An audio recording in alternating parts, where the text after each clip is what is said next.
E aí galera, tudo bem? Na aula de hoje a gente vai falar sobre as relações trigonométricas no triângulo retângulo. A gente já falou sobre as relações métricas no triângulo retângulo. Essas aqui são as razões trigonométricas que eu acredito que a maioria já até conhece. São três que a gente vai estudar hoje: o seno, o cosseno e a tangente. O seno é a divisão do cateto oposto pela hipotenusa. No caso, para ilustrar, imagine que eu tenho aqui um triângulo retângulo e eu tenho o valor da hipotenusa aqui, hipotenusa, e eu tenho um cateto e o outro cateto aqui.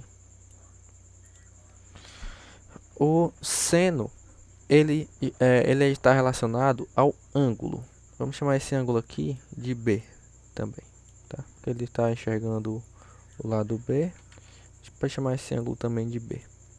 O ângulo B, vou colocar o tiozinho lá para representar que é um ângulo. O ângulo B, ele, entre aspas, enxerga o lado B.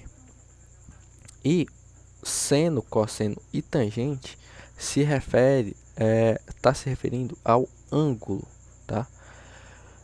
Como assim?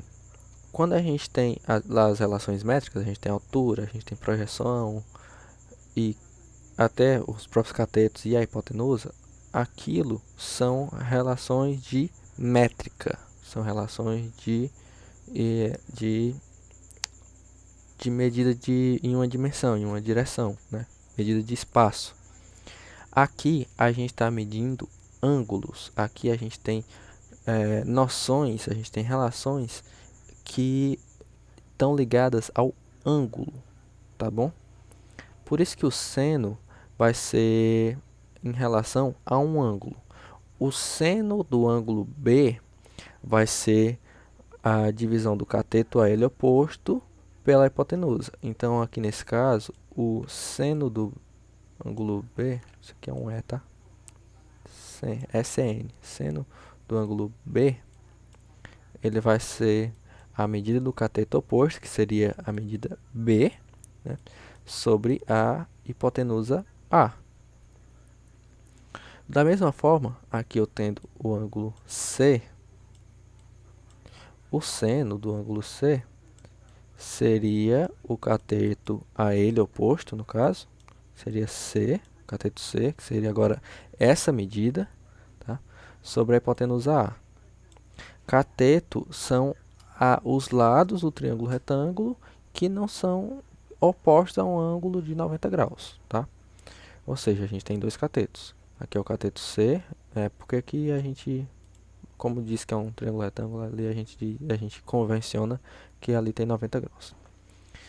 O lado B, ele é o lado que o ângulo B enxerga, por exemplo, digamos assim. E aqui quando eu falo que o seno do C, né, ou o seno do B, vai ser o cateto a ele oposto, ou seja, vai ser o cateto que ele enxerga dividido pelo valor da hipotenusa.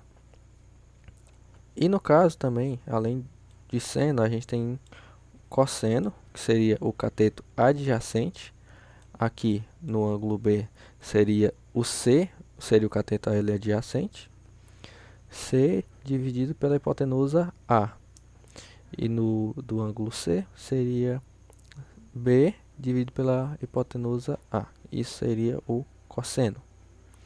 E a tangente é a relação que divide o cateto oposto pelo cateto adjacente. Por exemplo, aqui, a tangente do ângulo C seria a divisão do tamanho do cateto oposto, né, dele, seria o tamanho do cateto C, dividido pelo cateto adjacente, seria o cateto B. Além disso, nós temos também alguns ângulos que a gente chama de notáveis. Por quê?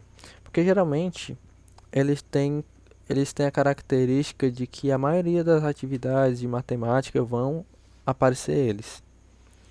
Por quê? Porque eles são os que têm os valores mais fáceis de se trabalhar. Essa é a verdade. Os valores do seno, cosseno e tangente deles são os mais fáceis de trabalhar. O seno do ângulo de 30 graus mede 1 meio, né, 0,5, metade. O cosseno do ângulo de 30 graus mede raiz de 3 sobre 2. A tangente mede raiz de 3 sobre 3. O seno do ângulo de 45 graus, raiz de 2 sobre 2. O cosseno também mede raiz de 2 sobre 2. Por isso, a tangente mede 1. O seno de 60 graus mede raiz de 3 sobre 2. O cosseno de 60 graus, 1 meio. E a tangente, raiz de 3. Bom, é isso. Qualquer dúvida pode entrar em contato. E até a próxima aula.